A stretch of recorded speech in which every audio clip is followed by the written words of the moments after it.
So ഹേ every one, എല്ലാവർക്കും പുതിയൊരു ക്ലാസ്സിലോട്ട് സ്വാഗതം. നമ്മുടെ ഇന്നത്തെ ക്ലാസ് ഇന്ത്യൻ ഇക്കോണമിയുടേതാണ്. ക്യാപിറ്റൽ മാർക്കറ്റ് അഥവാ ഷെയർ മാർക്കറ്റ്. ക്യാപിറ്റൽ മാർക്കറ്റ് എന്ന് വെച്ചാൽ it's A market four financial assets that have long or ഇൻഡിഫിനിറ്റ് maturity periods. Maturity period എന്ന് വെച്ചാൽ ഇപ്പോൾ 7 വർഷത്തേക്ക് 10 വർഷത്തേക്കൊക്കെ നമ്മൾ ലോൺ വാങ്ങാറുണ്ട്. ഇവിടെ ഒരു മെച്യൂരിറ്റി പീരീഡ് ഇല്ല. ആക്ച്വലി നമ്മൾ ഇപ്പോൾ സ്റ്റോക്സ് വാങ്ങുന്നുണ്ട്, ഷെയർസ് വാങ്ങുന്നുണ്ട്. ഇതെങ്ങനെയാണ് ഞാൻ പറയും, അത് ഇൻഡെഫിനിറ്റ് പീരീഡ് ആണ്. Actually indefinite maturity periods. The capital market is divide under 2 parts. 2 പാർട്ടുണ്ട്. ഒന്ന് covering the market four corporate securities, 2 covering the market for government securities. ഈ ഒരു മാർക്കറ്റിലാണ് ആക്ച്വലി ഗവൺമെൻറ് സെക്യൂരിറ്റീസ് അഥവാ ഗവൺമെൻറ് ബോണ്ടൊക്കെ ഗവൺമെൻറ് പബ്ലിഷ് ചെയ്യുന്നത്. അവിടെ നിന്ന് കോർപ്പറേറ്റ്സിനും ബാങ്ക്സിനൊക്കെ അത് purchase ചെയ്യാവുന്നതാണ്. In the case of India, RBI control the market for government securities. ഈ ഒരു ഗവൺമെൻറ് കേസിൽ, അതായത് ഇൻ ദി കേസ് ഓഫ് ഇന്ത്യയുടെ കേസിൽ, ഇന്ത്യ എന്ന രാജ്യത്തിൻ്റെ കേസിൽ RBI റിസർവ് ബാങ്ക് തന്നെയാണ് ആക്ച്വലി ഗവൺമെൻറ് സെക്യൂരിറ്റീസ് കൺട്രോൾ ചെയ്യുന്നുള്ളത്. Okay, and the corporate market is governed by SEBI. SEBI എന്ന് വെച്ചാൽ security and exchange board of India. 2 ബോർഡുണ്ട്, ഒന്ന് ഗവൺമെൻറ് സെക്യൂരിറ്റീസിൻ്റെത്, 2 കോർപ്പറേറ്റിൻ്റെയും. ഓക്കെ, കോർപ്പറേറ്റ് സെക്യൂരിറ്റീസിനെ കൺട്രോൾ ചെയ്യുന്നത് സെബിയാണ്. സെബി എന്ന് വെച്ചാൽ security and exchange board of India. ഇവരാണ് ആക്ച്വലി പറഞ്ഞിട്ടുള്ള ബിനോമോ, അബ്സ്റ്റോക്ക് എന്നൊക്കെ പറഞ്ഞിട്ടുള്ള കുറേ ആപ്ലിക്കേഷൻസ് ഇല്ലേ, അവർക്കൊക്കെ ലൈസൻസ് കൊടുക്കുന്നത് സെബിയാണ്. സെബി ഗവൺമെൻറ്റിൻ്റെ തന്നെ ബോഡിയാണ് ആക്ച്വലി. ഓക്കെ, ഗവൺമെൻറ്റിൻ്റെ തന്നെ ബോഡിയാണ്. അടുത്തത് ഗവൺമെൻറ് സെക്യൂരിറ്റീസ് കൺട്രോൾ ചെയ്യുന്നത് റിസർവ് ബാങ്കാണ്, RBI ആണ്. അത് ഡെഫിനറ്റ്ലി ഒരു ഗവൺമെൻറ് സെൻട്രൽ ബാങ്കാണ്. The working of capital market can be divided into 2 segments. ഒന്ന് primary market, 2 secondary market. New issues like IPO എന്താണെന്ന് ഇപ്പോൾ നിങ്ങൾ പഠിക്കും. New issues like IPO are made in the primary market. IPO ഒക്കെ primary മാർക്കറ്റിലാണ് form ചെയ്യുന്നുള്ളത്. IPO എന്താണെന്ന് മുമ്പോട്ടേക്ക് നിങ്ങൾ പഠിക്കും. While shares are already issued or traded in the secondary market. Shares issue ചെയ്യുന്നത് ട്രേഡിംഗ് എന്നൊക്കെ കിട്ടിയിട്ടില്ലേ, ട്രേഡൊക്കെ ചെയ്യുന്നത് സെക്കൻഡറി മാർക്കറ്റിലാണ്. വേറെ company wishes to raise capital by issuing securities, it goes to the primary market and raises long term fund by issuing financial securities. ഒരു കമ്പനിക്ക് ഇപ്പോൾ വളരണമെന്ന് ആഗ്രഹമുണ്ടെങ്കിൽ അവർക്ക് അവരുടെ ഷെയർസ് എന്ത് ചെയ്യാം, വിൽക്കാം. അതായത് ഓണർഷിപ്പ്, 1% ഓണർഷിപ്പ് അങ്ങനെ വിൽക്കാം. ഇത് ആക്ച്വലി ഇവർ ചെയ്യുന്നത് പ്രൈമറി മാർക്കറ്റിലാണ്. The primary market in a way facilitate the formation of capital. So fund companies, corporates ഉണ്ടാക്കുന്നത് പ്രൈമറി മാർക്കറ്റിൽ നിന്നാണ്. There are 3 ways in which a company makes its capital in the primary market, and these are public issues, private placement, right issues. 3 തരത്തിലാണ് ഈ പറഞ്ഞിട്ടുള്ള corporates ഒക്കെ capital എന്ന് വെച്ചാൽ fund form ചെയ്യുന്നത്. പബ്ലിക് ഇഷ്യൂ എന്ന് വെച്ചാൽ ഇത് selling shares to the open പബ്ലിക്കായിട്ട് ഷെയർസ് വിൽക്കുന്നു, ആർക്ക് വേണമെങ്കിലും വാങ്ങാം. അവരുടെ കമ്പനിയുടെ വാല്യൂ കൂടുകയാണെങ്കിൽ ഷെയറിൻ്റെ പ്രൈസ് കൂടും. അത് പിന്നെ വിൽക്കുന്ന സമയത്ത് 60 രൂപയ്ക്ക് വാങ്ങിയാൽ 1000 രൂപയ്ക്ക് വിൽക്കാം. ജസ്റ്റ് എക്സാമ്പിളാണ്, 60,000 വാങ്ങിയാൽ 1 കോടിക്കൊക്കെ വിൽക്കാം. നേരെ മറിച്ച് ഇപ്പോൾ 60,000 കൊടുത്ത് വാങ്ങി, പക്ഷേ കമ്പനിയുടെ വാല്യൂ കുറഞ്ഞാൽ അത് 10,000 രൂപ മാത്രമേ തിരിച്ചിട്ടുള്ളൂ. സോ റിസ്ക് ഉണ്ട് അവിടെ. പ്രൈവറ്റ് പ്ലേസ്മെൻറ്റ് എന്ന് വെച്ചാൽ it is selling shares to a selected group of members. Private placement എന്ന് വെച്ചാൽ ഇപ്പോൾ ടെസ്ല എന്ന് പറഞ്ഞിട്ടുള്ള കമ്പനി പ്രൈവറ്റ് ആയിട്ട് പ്ലേസ്മെൻറ്റ് ചെയ്യുന്നുണ്ടെന്ന് വെച്ചാൽ ജിയോക്ക്, അതായത് അവർ സെലക്ട് ചെയ്ത കുറച്ച് ആൾക്കാരുണ്ട്, ജിയോ, ടാറ്റ, ഇങ്ങനെ കുറച്ച് ആൾക്കാരുണ്ട്. ഇവർക്ക് മാത്രമായിട്ട് ഷെയർസ് വിൽക്കുക, വേണമെങ്കിൽ അവർ മാത്രം വാങ്ങിച്ചാൽ മതി, പബ്ലിക്കായിട്ടല്ല. റൈറ്റ് ഇഷ്യൂ എന്ന് വെച്ചാൽ it is selling shares to the existing share holders. ടെസ്ലയുടെ എക്സിസ്റ്റിംഗ് ഷെയർ ഹോൾഡറാണ് ജിയോ, ടാറ്റ, ABC, BCA ഇതൊക്കെ. അപ്പോൾ എക്സിസ്റ്റിംഗ് ആയിട്ടുള്ള നിലവിലുള്ള ഷെയർ ഹോൾഡേഴ്സ്, നിലവിൽ ഷെയർ വാങ്ങിയിട്ടുള്ള ഷെയർ ഹോൾഡേഴ്സിന് മാത്രം വിൽക്കുന്നതിനാണ് റൈറ്റ് ഇഷ്യൂസ് എന്ന് പറയുന്നത്. അതായത് പബ്ലിക് ഇഷ്യൂ എന്ന് വെച്ചാൽ ആർക്ക് വേണമെങ്കിലും വാങ്ങിക്കാം. പ്രൈവറ്റ് പ്ലേസ്മെൻറ്റ് വെച്ചാൽ അവർക്ക് ആ ഒരു കമ്പനി വിചാരിക്കുന്ന ആൾക്കാരുണ്ട്, ഒരു 10 ആൾക്കാർ അല്ലെങ്കിൽ 20 ആൾക്കാർ അല്ലെങ്കിൽ 50 ആൾക്കാർ, സോ അവർക്ക് മാത്രമേ വാങ്ങാൻ പറ്റുള്ളൂ. റൈറ്റ് ഇഷ്യൂ എന്ന് വെച്ചാൽ നിലവിൽ ഈ ഒരു കമ്പനിയിൽ 10 ലക്ഷം ഷെയർ ഹോൾഡേഴ്സ് എന്ന് വിചാരിച്ചാൽ 10 ലക്ഷം ആൾക്കാർ ഷെയർസ് വാങ്ങിയിട്ടുണ്ട്, അവർക്ക് മാത്രമേ ഇത് വാങ്ങാൻ വേണ്ടി പറ്റുള്ളൂ. അതാണ് right issues. Simple. The capital of a company is divide into shares. അതിപ്പോൾ എങ്ങനെ വർക്ക് ചെയ്യാന്നറിയോ? ഒരു കമ്പനിയുടെ ഷെയർ 60,000 കൊടുത്ത് വാങ്ങി, കമ്പനിയുടെ വാല്യൂ കൂടിയാൽ അത് വിൽക്കാൻ പറ്റും. ആ ഷെയർ വിൽക്കുന്ന സമയത്ത് ഞാനിപ്പോൾ വിൽക്കുകയാണ്, വേറൊരാൾ വാങ്ങുകയാണ്, എനിക്ക് 1 കോടി രൂപയോളം പ്രോഫിറ്റ് കിട്ടും. അതിനുശേഷം വീണ്ടും ആ കമ്പനി വളരുവാണ്, വീണ്ടും വാല്യൂ കൂടുകയാണെങ്കിൽ വീണ്ടും ഇയാൾ എന്ത് ചെയ്യും, 2 കോടിക്ക് വിൽക്കും. വീണ്ടും കമ്പനി വലുതാവുകയാണെങ്കിൽ അയാളത് ഒരു 10 കോടിക്ക് വിൽക്കും. വീണ്ടും വലുതാവുകയാണെങ്കിൽ ഷെയർ 50 കോടിക്ക് വിൽക്കും. ഇങ്ങനെയാണ് വർക്ക് ചെയ്യുന്നത്. നേരെ മറിച്ച് ഞാനിപ്പോൾ 60,000 കൊടുത്തിട്ട് കമ്പനിയുടെ ഷെയർ വാങ്ങിയത് പിന്നെ എന്ത് ചെയ്യും, എന്തായാലും വാല്യൂ കുറഞ്ഞാണെങ്കിൽ എനിക്ക് വിറ്റാൽ 5,000 രൂപ മാത്രമേ കിട്ടുള്ളൂ. റിസ്ക് ഉണ്ട്. ഇതാണ് ആക്ച്വലി ട്രേഡിംഗ് എന്നൊക്കെ പറയുന്നത്. അതാണ് ആക്ച്വലി ഇത്. ഓക്കെ, കറക്റ്റായിട്ട് ടൈമിൽ പർച്ചേസ് ചെയ്യുക. ഇപ്പോൾ പണ്ട് ഇപ്പോൾ ഒരു വീഡിയോ വൈറലായിരുന്നു. അതായത് പണ്ട് ഗ്രാൻഡ് ഫാദേഴ്സ് SBIയുടെ ഷെയർ പണ്ട് 500 രൂപ കൊടുത്ത് വാങ്ങി, ഇന്ന് ഗ്രാൻഡ് സൺ അത് കിട്ടി. ഗ്രാൻഡ് സൺ എന്ന് വെച്ചാൽ ഇപ്പോൾ നോക്കുന്ന സമയത്ത് അതിൻ്റെ വാല്യൂ എന്ന് വെച്ചാൽ ഏകദേശം 5 ലക്ഷം രൂപയാണ് ആ ഒരു ഷെയറിൻ്റെ വാല്യൂ, SBIയുടെ വാല്യൂ. അപ്പോൾ അവർക്കത് ഷെയർ തിരിച്ച് വിൽക്കാൻ 5 lakhs കിട്ടും. ഇങ്ങനെയാണ് ഇത് വർക്ക് ചെയ്യുന്നത്. Each share forms A unit of ownership of the company. ഓരോ ഷെയറും കമ്പനിയുടെ ഓരോ പെർസെൻറ്റേജ് ഓണർഷിപ്പാണ് ആക്ച്വലി പ്രൊവൈഡ് ചെയ്യുന്നത്. ഒരു 0.1% ഓണർഷിപ്പ്, അങ്ങനെ ഓണർഷിപ്പാണ് വാങ്ങുന്നത്. സോ ഞാനിപ്പോൾ ഒരു ഷെയർ വാങ്ങിയൊരു കമ്പനിയുടെ ആണെങ്കിൽ ഞാൻ ആ ഒരു സ്പെസിഫിക് പെർസെൻറ്റേജ് ഓണറാണ് ആ ഒരു കമ്പനിയുടെ. And is offered for sale so as to raise capital for the company. ഈ സമയത്ത് കമ്പനിക്ക് എന്ത് കിട്ടും, പൈസ കിട്ടും. ആ പൈസ വെച്ചിട്ട് അവർക്ക് കമ്പനിയുടെ കുറേ ബ്രാഞ്ച് തുടങ്ങാൻ പറ്റും, കുറേ മൾട്ടിനാഷണൽ ആക്കാൻ വേണ്ടി പറ്റും. അതായത് പല രാജ്യത്തും ബ്രാഞ്ച് തുടങ്ങാൻ വേണ്ടി പറ്റും. The share holders receive dividends not interest as a return from the company. Dividends എന്താണെന്നുള്ള മനസ്സിലാക്കും. ഡിവിഡൻസ് ആണ് ഷെയർ ഹോൾഡേഴ്സിന് കിട്ടുന്നുള്ളത്. The share holders also enjoy suffer capital gains. കമ്പനിക്ക് ഗെയിൻ ആണെങ്കിൽ വാല്യൂ കൂടും, സെല്ലാക്കുന്ന സമയത്ത് പൈസ കിട്ടും. ലോസ് ആണ് കമ്പനിയെങ്കിൽ ലോസ് എന്ന് വെച്ചാൽ നഷ്ടത്തിൻ്റെ വക്കീലാണെങ്കിൽ വാല്യൂ കുറയും. So this is how it works. Face value of shares.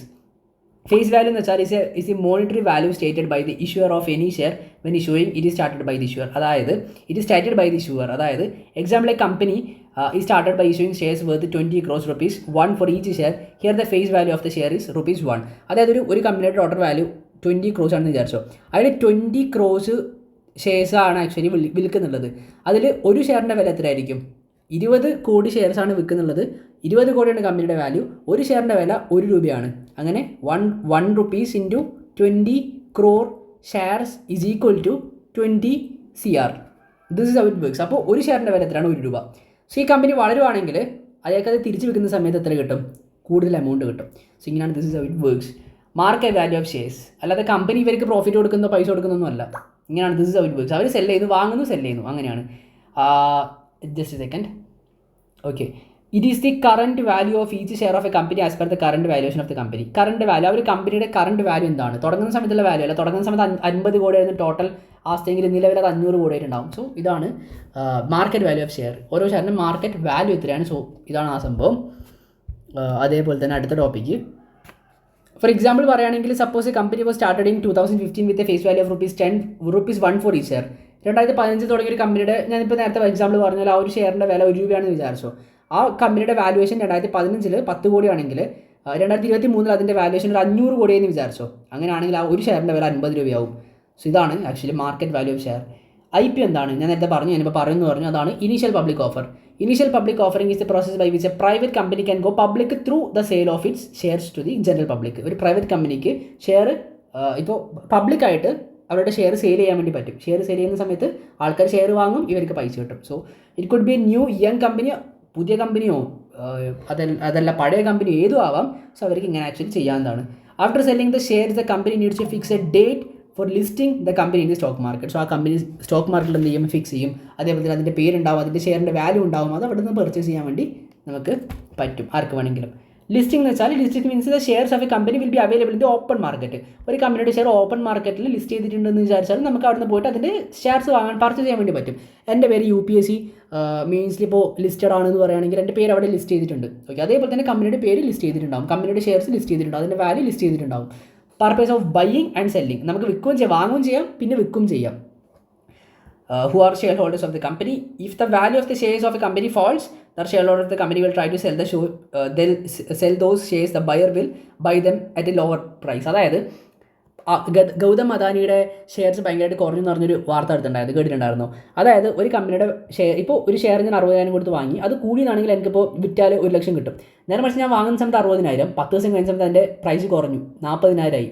ഇനിയും കുറയേണ്ട, 20,000 പോകുന്നെങ്കിൽ പോട്ടെ എന്ന് പറഞ്ഞാൽ ഞാൻ എന്ത് ചെയ്യും? അപ്പോൾ തന്നെ അതിനെ സെല്ല് ചെയ്യും. എനിക്ക് 20,000 മാത്രമേ ലോസ് ഉണ്ടാവുള്ളൂ.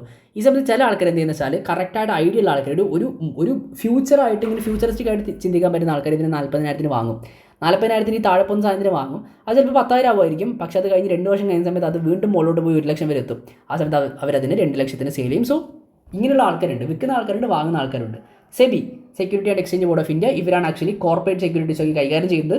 ഇതൊരു ഗവൺമെൻറ് സ്റ്റാറ്റ്യൂട്ടറി ബോഡിയാണ്, കോൺസ്റ്റിറ്റ്യൂഷണൽ ബോഡിയല്ല, സ്റ്റാറ്റ്യൂട്ടറി ബോഡിയാണ്. Established on April 12, 1992 in accordance with the provisions of the Securities and Exchange Board of India Act 1992. Initially it was established as a non-statutory body. അതിനുശേഷം അതിനൊരു it became autonomous and was given statutory status by the SEBI Act of 1992. ആദ്യം ഒരു autonomous body ആയിരുന്നു, പക്ഷേ അതിനുശേഷം അതിനെ എന്ത് ചെയ്തു? സ്റ്റാറ്റ്യൂട്ടറി ബോഡിയാക്കി മാറ്റി. സ്റ്റാറ്റ്യൂട്ടറി ബോഡി എന്ന് പറയുന്ന സ്റ്റാറ്റസ് കൊടുത്ത് ഗവൺമെൻറ് അണ്ടറിൽ കൊണ്ടുവന്നു. ഗവൺമെൻറ്റാണ് ഇപ്പോൾ അതിനെ കൺട്രോൾ ചെയ്യുന്നത് actually. The provisions of the securities and exchange board of India 1992 came into force on January 30, 1992. അപ്പോഴാണ് പ്രൊവിഷൻസ് ആക്റ്റീവായിട്ട് വന്നത്. The objective of SEBI is to protect the interest of investors in securities and to promote the regulate the securities market. അതായത് ആൾക്കാരുടെ ഡെപ്പോസിറ്റേഴ്സിൻ്റെ, അതായത് എല്ലാ depositors എന്ന് വെച്ചാൽ invest ചെയ്ത ആൾക്കാരുടെ പൈസ സേവ് ചെയ്യുക. ഇത്തരത്തിൽ കുറേ ഉടായ്പ ആൾക്കാരുണ്ട്, അതായത് ഇവിടെ ഇൻവെസ്റ്റ് ചെയ്ത് നിങ്ങൾക്ക് അത്ര റിട്ടേൺ കിട്ടും, എന്നിട്ട് അവർ മുങ്ങും. അങ്ങനെയുള്ള ആൾക്കാരെ കൺട്രോൾ ചെയ്യുന്നതാണ് സെബിയുടെ ജോലി. It has been empowered to oversee the functioning of security market and the operation of intermediaries എന്ന് വെച്ചാൽ ഈ ഏജൻസ് ഒക്കെ ഉണ്ടല്ലോ, ബിനോം ഓഫ് സ്റ്റോക്ക്. സോ അവരൊക്കെ കൺട്രോൾ ചെയ്യുന്നത് സെബി തന്നെയാണ്. ഹെഡ് ക്വാർട്ടേഴ്സ് മുംബൈയിലാണ്, റീജിയണൽ ഓഫീസേഴ്സ് അഹമ്മദാബാദിലുണ്ട്, കൊൽക്കത്തയിലുണ്ട്, ചെന്നൈയിലുണ്ട്, ഡൽഹിയിലുണ്ട് ആക്ച്വലി. ബുൾ ഇൻവെസ്റ്റർ എന്ന് വെച്ചാൽ എന്താ? ബുൾ ഇൻവെസ്റ്റർ എന്ന് വെച്ചാൽ is a speculator in the stock market who buys a holding in a stock in the expectation that in the very short time it will rise in value whereupon it will sell the stock to make a quick profit on the transaction. Bull investors strike the stock market up.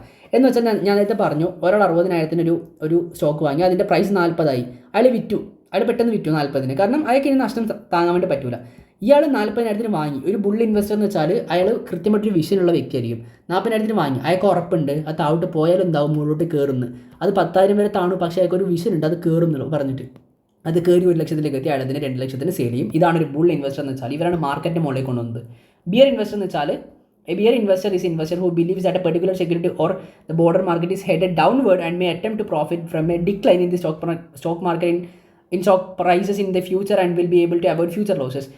ഇപ്പോൾ bear investor എന്ന് വെച്ചാൽ ആദ്യമുള്ള വ്യക്തി 60,000 വാങ്ങി, 40 സമയത്ത് ഒരു പേടി വന്നു, അതായത് ഇത് താഴോട്ടേക്ക് പോകാനാണ് സാധ്യത, ഇനി ഇത് കയ്യിൽ വെച്ചുകൊണ്ട് വലിയ കാര്യമില്ല. അപ്പോൾ തന്നെ അതിനെന്ത് ചെയ്യും, ആ ഷെയറിനെ സെയിൽ ചെയ്യും. ഇതാണ് ഒരു ബിയർ ഇൻവെസ്റ്റർ എന്ന് വെച്ചാൽ. ഇവർ മാർക്കറ്റിനെ താഴോട്ടേക്ക് കൊണ്ടുപോകുന്ന ആൾക്കാരാണ്. ബുള്ള് എന്ന് വെച്ചാൽ മുകളിലേക്ക് കൊണ്ടുപോകുന്ന ആൾക്കാരാണ്. സിമ്പിൾ. ഒരു ബാങ്ക് അക്കൗണ്ട് ഉണ്ടെങ്കിലേ നമുക്ക് പൈസ ഇൻവെസ്റ്റ് ചെയ്യാൻ പറ്റുള്ളൂ, ട്രാൻസാക്ഷൻ ചെയ്യാൻ പറ്റുള്ളൂ. അതേപോലെ തന്നെ ഒരു ഡിമാറ്റ് അക്കൗണ്ട് ഉണ്ടെങ്കിൽ മാത്രമേ ഇത്തരത്തിലുള്ള ഷെയർസ് വാങ്ങിക്കാൻ വേണ്ടി പറ്റുള്ളൂ, ട്രേഡിംഗ് കാര്യങ്ങളൊക്കെ ചെയ്യാൻ വേണ്ടി പറ്റുള്ളൂ. അതൊരു ഡിജിറ്റലായിട്ടൊരു കാര്യമാണ്, പേപ്പർലെസ് ട്രാൻസാക്ഷൻ ആണ്, without a physical share certificate format. Digitalised ആണത്. This is done by the investors necessary opening a demat account with a bank or financial institution who in turn forwards application of the depository setup for this purpose NSDL. അതിന് bank അക്കൗണ്ടായിട്ട് demat account link ചെയ്യുന്നു, അതിനുശേഷം transactions ഒക്കെ നടത്തുന്നുള്ളത്.